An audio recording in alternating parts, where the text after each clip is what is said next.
Hello everyone. आज मैं कुछ रेपिटेटिव सवालों के जवाब देने वाली हूँ जो एक होम्योपैथ को पूछे जाते हैं, या फिर एक पेशेंट जब भी होम्योपैथ के पास आता है तब उसको ये क्यूरियोसिटी होती है। अक्सर ये 5 सवाल बहुत ज़्यादा पूछे जाते हैं जिनको मैं इस वीडियो में एड्रेस करने वाली हूँ।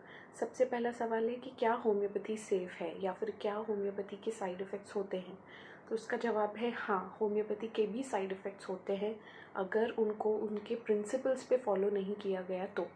काफ़ी डॉक्टर्स ऐसे भी होते हैं जो बहुत सारे मेडिसिन कॉम्बिनेशन में करके देते हैं, प्रिस्क्राइब करते हैं, हिस्ट्री नहीं लेते पेशेंट्स के अच्छे से। ऐसे केसेस में उन मेडिसिन के, भले वो दिखते होम्योपैथिक मेडिसिन हैं लेकिन उनके भी साइड इफ़ेक्ट्स होते हैं। तो आप ऐसे ही होम्योपैथ के पास जाइए, ऐसे ही डॉक्टर के पास जाइए जो आपकी पूरी हिस्ट्री ले रहा है, आपकी पर्सनल हिस्ट्री, आपके स्ट्रेस के बारे में पूछ रहा है, आपकी डिटेल पूरी हिस्ट्री लेने के बाद ही वो दवा दे रहा है।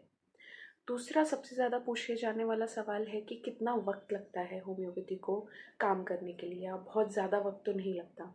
तो इसका जवाब ये है कि इट डिपेंड्स कि आपकी बीमारी कितनी पुरानी है।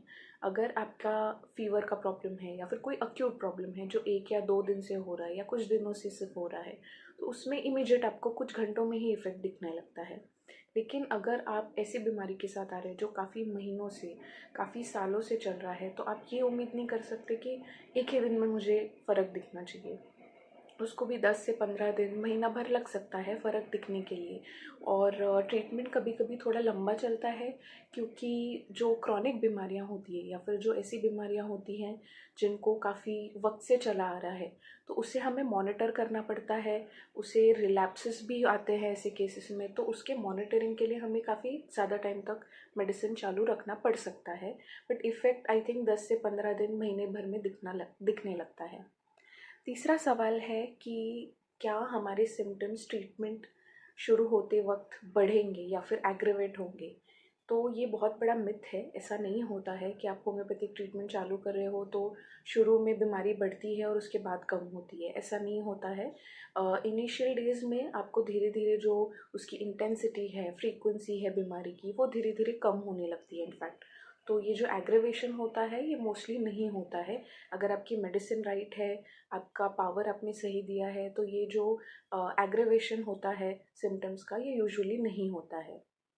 चौथा सबसे पूछे जाने वाला सवाल है कि क्या हम कॉफ़ी, अनियन, गार्लिक ये सब कंज्यूम कर सकते हैं।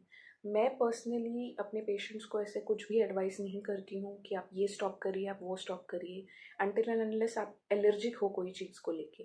तो ये अनियन, गार्लिक और कॉफ़ी वाला जो कंसेप्ट है वो मैं पर्सनली फॉलो नहीं करती हूँ। बट काफ़ी होम्योपैथ्स ये चीज़ मानते हैं कि ये स्टिमुलेंट्स की तरह काम करते हैं हमारे नर्व्स पे, तो वो होम्योपैथिक दवाइयों को एंटीडोट कर सकता है। इसलिए वो एडवाइस करते हैं कि कॉफ़ी, अनियन, गार्लिक ये सब अवॉइड किया जाए। मैं पर्सनली नहीं करती हूँ, क्योंकि मैं ये मानती हूँ कि अगर आपकी मेडिसिन राइट है, आपने सही तरह से ट्रीटमेंट दिया है, तो आप ये खा भी रहे हो तो उससे फ़र्क नहीं पड़ना चाहिए। और पांचवा सबसे ज़्यादा पूछे जाने वाला सवाल है कि क्या होम्योपैथी फीवर में या फिर कोई अक्यूट कंडीशन में काम करता है। तो इसका जवाब है बिल्कुल 100% काम करता है।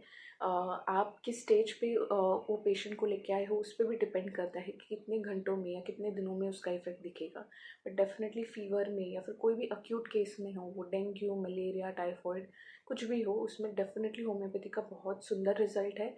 और आप डेफिनेटली होम्योपैथी ट्राई कर सकते हो। और स्पेशली बच्चों के लिए काफ़ी अक्यूट प्रॉब्लम्स हो जाती है बच्चों की, तो उसमें भी आप डेफिनेटली होम्योपैथी को एक मौका दे सकते हो और उसमें बहुत ही अच्छे रिजल्ट्स मिलते हैं। आई होप मैंने कुछ फ्रीक्वेंटली पूछे जाने सवालों का जवाब आपको दिया इस वीडियो में। और कोई आपको सवाल होगा तो आप कमेंट्स में ज़रूर पूछ सकते हो, मैं उसको आंसर करने की ज़रूर कोशिश करूँगी। Thank you for watching.